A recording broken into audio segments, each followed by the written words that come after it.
In all the novels that I've read, I've never encountered any subterfuge so clever. Look, I meant no pretty interaction. I've spoken truly of my heart's affection. By heaven's will, I that not part. I'm fond of Henriette with all my heart. All that I ask of you is that you learn this influence to behave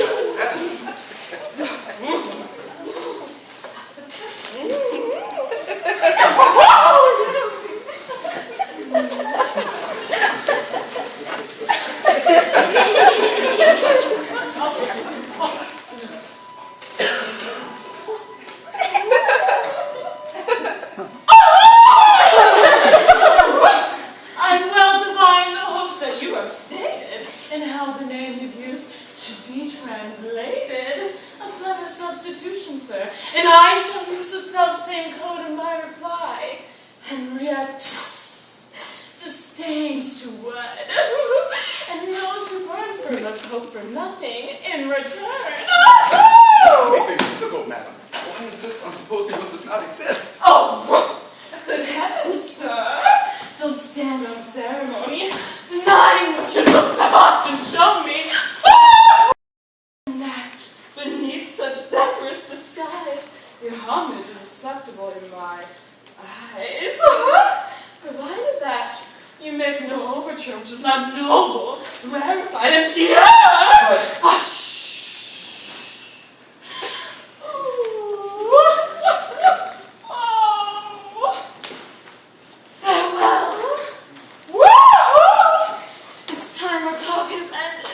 I've said already more than I intended. You're quite mistaken. I'm blushing, can't you see? Oh, this has overtaxed my modesty.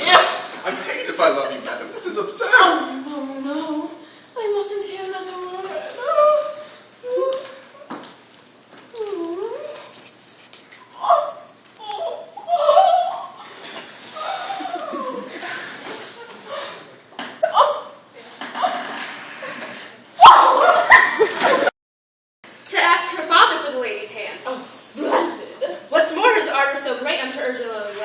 Oh, how delightful. What obliquity.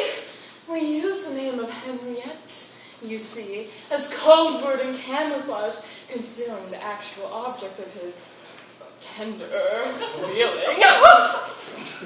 But all consent now to enlighten you.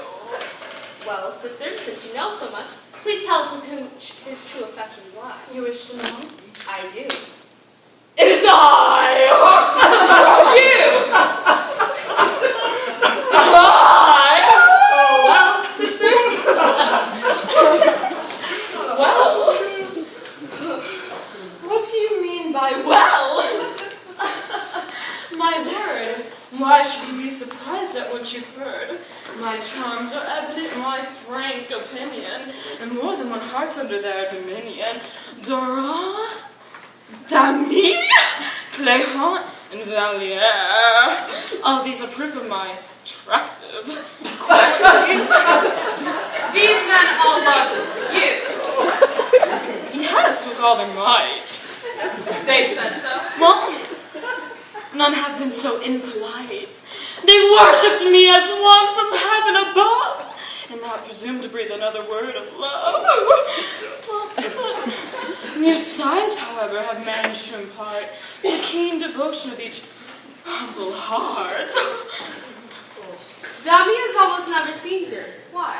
Well, sister, you're prone to fantasies, I think. Oh, get rid of these chimeras, sister dear.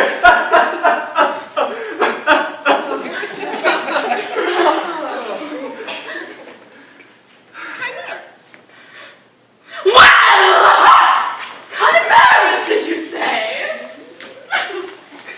I have chimeras! Well, very gay!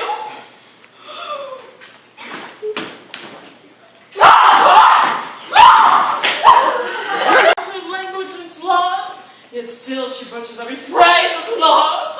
I'm sure your preachings is all well and good, but I would talk your jargon if I could. She dares describe as jargon a speech that is based on reason and good usage and good taste. If people get the point that speech to me, fine words don't have no use that I can see.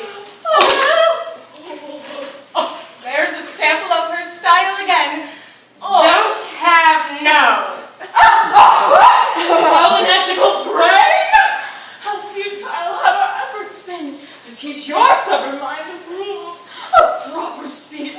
You couple don't. Wait, no.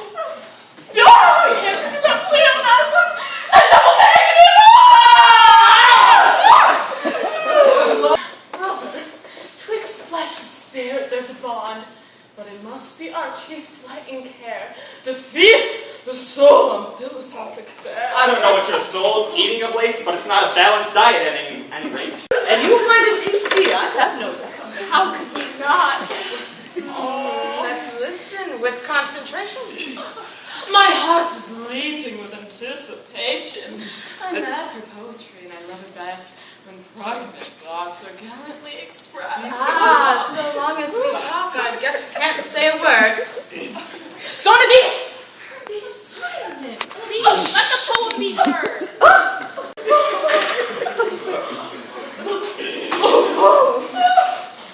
Your prudence, madam, must have bowed when you took in so hard so far.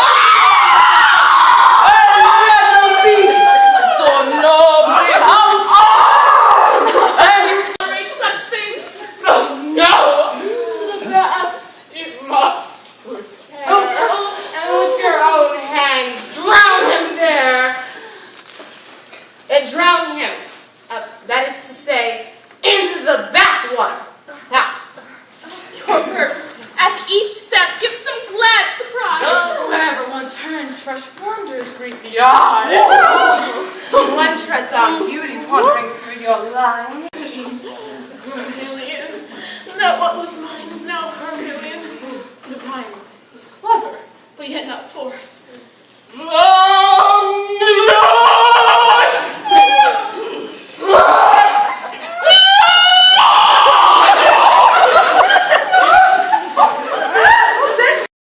Plainly deny that I wish for you to remain with us. But why? Come back and you shall shortly understand.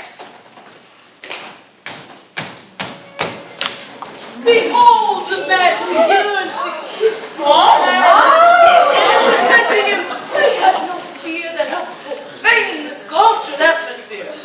Among our choicest wits, he quite stands out. Since you present him, his worth beyond a doubt. Classics. He's the greatest of savants and knows more Greek than any man from. Sister, I guess that's right. The love we share is far higher, purer than the morning star. A bond solely of the intellect, and all extended substance we reject.